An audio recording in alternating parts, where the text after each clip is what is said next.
When we come to the symptoms,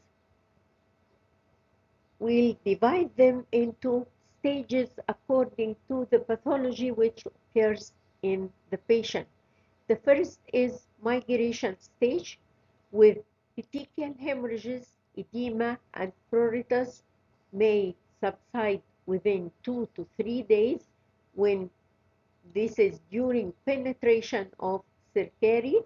After 3 weeks, symptoms like serum sickness occur, which is called Katayama fever. Migration through the lungs in case of schistosoma hematobium can cause wheezes, cough, and hemoptysis. When schistosomules reach the liver, they cause hepatitis if in large numbers. The acute stage, there is beginning of egg deposition. With intestinal schistosomiasis, there are again the symptoms of serum sickness, fever, which is called Katayama disease. The chronic stage has less symptoms. Most eggs are entangled in the mucosa and don't pass outside, causing the what we call bilharzial dysentery. Bilharzial dysentery means that the eggs pass with mucus and blood around them. So, and there is inflammation of the lower colon with tenesmus. So, it is called bilharzial dysentery.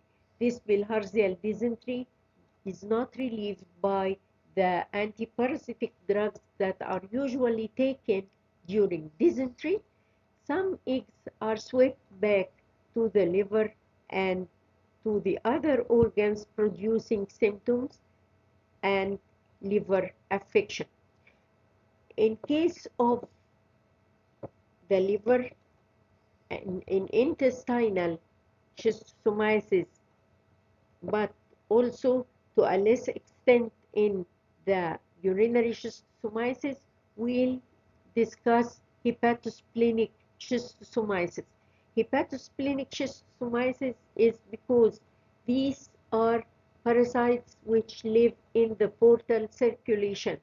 Portal fibrosis causes diffuse firm liver enlargement, then liver cirrhosis.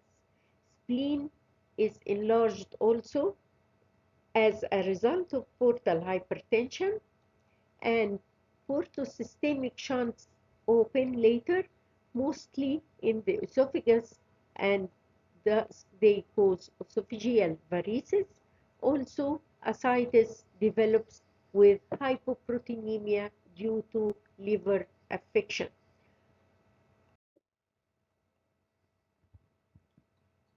In case of intestinal schistosomiasis, is a picture of granulomatous colitis. There is colic, abdominal tenderness with intermittent bloody mucoid stool, bilharzial dysentery. Large intestinal polyposis is common with schistosoma mansoni, causing frequent diarrhea and protein losing enteropathy. This is also the diarrhea and protein losing enteropathy is more prominent in schistosoma japonicum, causing the patient to have ascites early. Hepatosplenic and intestinal schistosomiasis in late conditions can be confused with advanced virus B or C hepatitis and also having granulomatous colitis. In case of urinary schistosomiasis, this occurs with schistosoma hematobium, but to some extent with schistosoma mansoni heavy infection. The adult worms find that all the venules around the colon in the inferior mesenteric vein are occupied, so they pass to the urinary bladder or to the vesical plexus. Light infections of schistosomiasis are nearly asymptomatic. Symptoms are dysuria, frequency, and terminal hematuria. These are the main symptoms of schistosoma. These are the main symptoms of schistosoma hematobium infection, and these are very alarming and cause and can make the patient go and seek treatment. There is eosinophilia and chronic bacteriuria. The condition usually leads to obstructive uropathy due to affection of the lower ureter. Later, there is cancer bladder because of the repeated inflammatory process, and nephrotic syndrome can occur with both schistosoma hematobium and schistosoma mansoni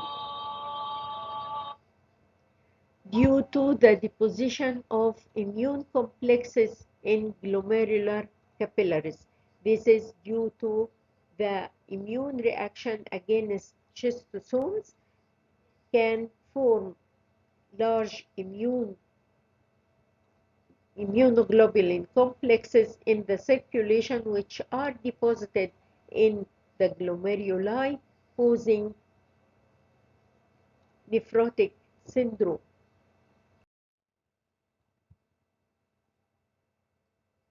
Pulmonary schistosomiasis is more common with schistosoma hematobium. Egg emboli of schistosoma hematobium may lodge in the lungs, leading to granuloma, fibrosis, and pulmonary hypertension, ending in bilharzial pulmonale. In case of cerebral schistosomiasis, it is common with schistosoma japonicum, while spinal cord affection may occur with schistosoma mansoni. Central nervous system manifestations are early, may be due to toxicity, then late focal symptoms due to egg emboli can occur with schistosoma japonicum. A hint about epidemiology of schistosomiasis.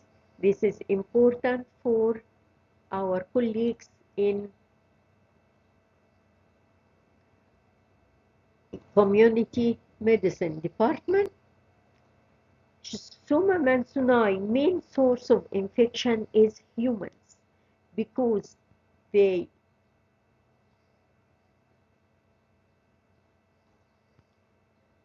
are the main source of infection, though there are rodents and primate reservoir hosts in Africa, but the main source is humans.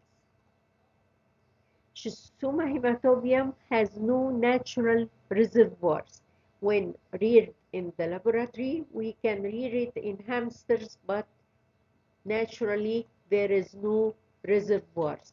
Concerning Schistosoma japonicum, the control is difficult because there are many animal reservoirs which can maintain spread of infection. Also, the snail hosts are most resistant.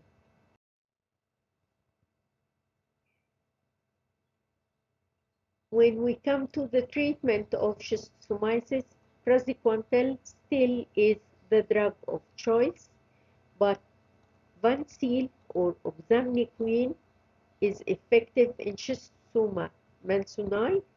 Metryptonate or bilarcil is used for treatment of schistosoma hematobium somewhere, but does not affect schistosoma mansoni. Control of schistosomiasis is mainly by health education, education of natives, snail control by molluscicides, or biological control by some birds rearing around the canals. Also, sanitary disposal of stool and urine, which is also a main issue in controlling schistosomiasis. This breaks the cycle by prohibiting the eggs from getting in contact with water, teaching people to avoid snail-infested areas. Also, application of niclosamide to skin can protect from cercarial penetration for several days. There are trials to develop vaccines against schistosomiasis, and this is the new era.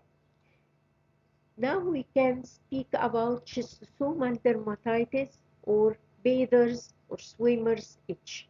Schistosomal dermatitis or swimmer's itch is a chronic, not this dermatitis which is acute and occurs during cercarial penetration, which is appearing in the picture of hives or urticaria. This occurs in people when they get in contact with cercaria for the second or several times before. This is not considered dermatitis because it is an allergic reaction which subsides rapidly. The chronic dermatitis, which is caused by infection of aquatic bird or animal schistosome cercaria, is the main issue for bathers or swimmers itch. It doesn't occur in Egypt. I didn't see any case of cercarial dermatitis in Egypt, but there are many people who suffer from cercarial dermatitis in Australia and in North America in the lakes region because there are many ducks there carrying schistosomiasis.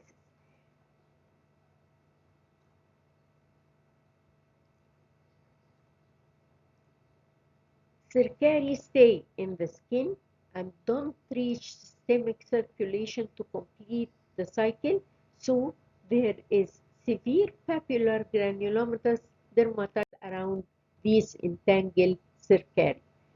Now we come to lung flukes or Paragonimus westermani. This infection also we don't have in Egypt, but this is common in some places in the world where we can go. It is widely known human parasite in the Far East, in India, in Africa, and America. Concerning morphology and life cycle, the adults which live in the lung parenchyma in some fibrous cysts are reddish brown and thick 1 to 1.5 centimeter by 0.4 to 0.8 centimeter. They are present paired in thick cystic capsules besides bronchial tree. The eggs are operculated, medium-sized, about 100 by 55 micromillimeter. They are discharged to bronchi or bronchioles when the cyst rupture. Infection occurs by encysted metacercaria intake with raw or sufficiently cooked freshwater crab or crayfish. These are the creatures which have the encysted metacercaria. Metacercaria exist in the small intestine. They penetrate intestinal wall and pass to the peritoneum and crawl on the peritoneum to reach the diaphragm, pleura, and then reach the lungs. Not the usual way for infection through the circulation. This reminds us with fasciola, which also penetrates the intestine and crawls along the omentum to reach the liver. The parasites in the lung become surrounded by cyst-like capsule and grow to maturity. Those who are not present in the lung we can discuss later, but when the cysts in the lung rupture into a bronchiole, the eggs are discharged and the infection may persist for many years. Eggs hatch in fresh water and the miracidium reaches the snail of the genus Tiara or Melania. Cercariae have small tail, so we call them microcircus cercaria, invade the muscles of crabs and crayfish to insist for next infection. This is a diagram of the life cycle of Paragonimus. You see here the eggs either are cuffed from the respiratory tract or they are defecated coming with stools, because many people swallow sputum so they can pass with stools also. This means that we can find the eggs by stool examination. In the water, they give miracidium. The miracidium goes to the snail, which is Fiara or Melania, and then they develop into sporocyst redia, then the microcircus cercaria with very small tail, and this insists inside the crayfish or crabs to infect another person.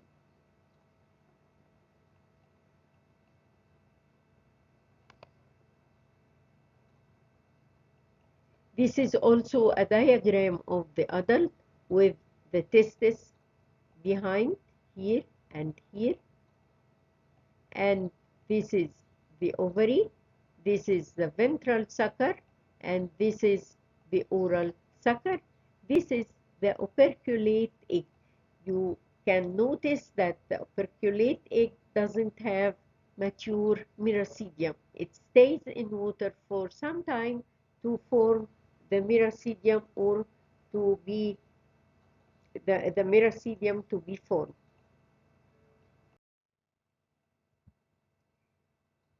Pathogenesis.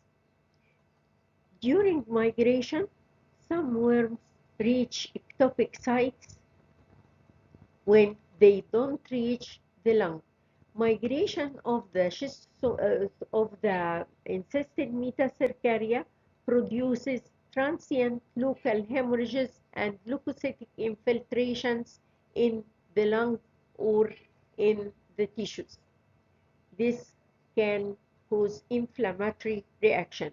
When the worms settle, they induce inflammatory reaction inside the lungs with leukocyte infiltration, then fibrosis, forming cysts. The cysts contain worms, thick brownish fluid with Charcot-Leyden crystals and eggs. We all know that the Charcot-Leyden crystals come from eosinophils. With cuffing, the eggs may infiltrate through the lung tissues and may reach other organs with bloodstream, so they can cause egg emboli also. Extrapulmonary paragoniasis is very rare. All the schistosomules which lose their way to the lung, they may form abscesses anywhere in the body and or nodules with fibrosis around, but they don't mature. In this case, I can remind you for the egg emboli caused by trematodes. The first is Heterophis. Second is Schistosoma japonica. The third one we see is Paragonimus westermani. These are the most common. Then we can also enumerate the other schistosome eggs.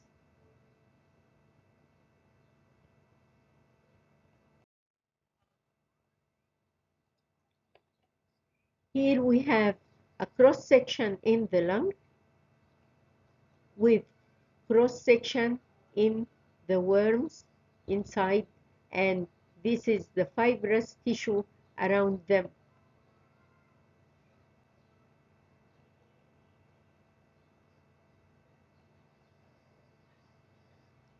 This is the egg of Paragonimus westermani with thick wall,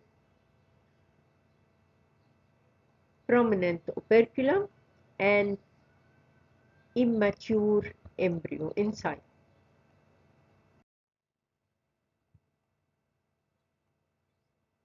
Symptoms of Paragoniasis. In the migration stage, there are no symptoms whatever, and the growing worms in the lung can cause inflammatory action and fever and eosinophilia, of course. Rupture of cysts can cause cough and expectoration of blood-tinged sputum. This is the first symptom to appear for Paragonimus infection. With the disease progress, there is increasing dyspnea, chronic bronchitis, bronchiectasis, and pleural effusion. All these can occur with the progress of disease and secondary infection.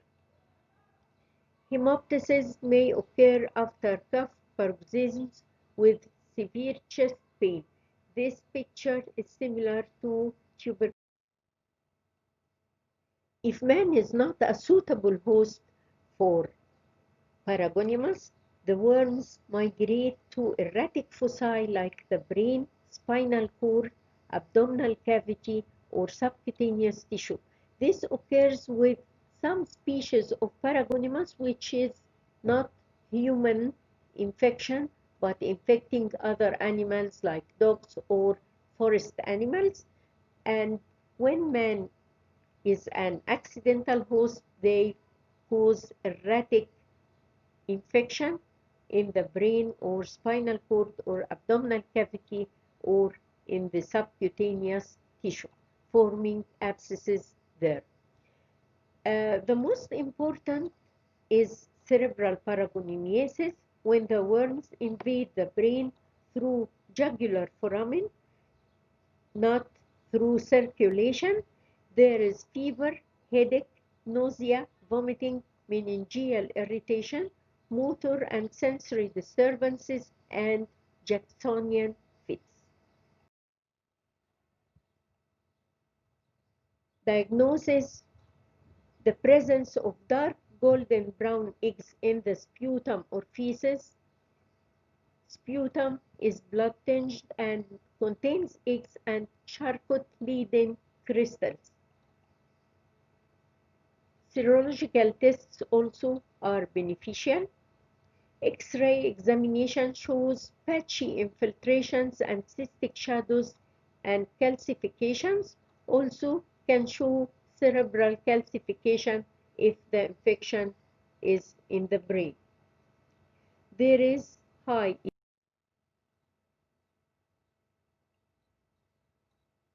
epidemiology. The infection in endemic areas may be human mainly, but many reservoirs like dogs and also forest animals and wild pigs are reservoir hosts and can affect transmission. Also, parasitologic hosts may have a role in infection, as wild pigs, which can eat small animals, they have the migrating larvae in their muscles or the metacercary in their muscles, and they can be consumed improperly cooked and give the infection to man. In case of treatment, we have praziquantel, the main treatment, and bithionol, which may cause allergic reactions and skin rash. By this, we come to the end of our lecture, and I wish you the best of luck.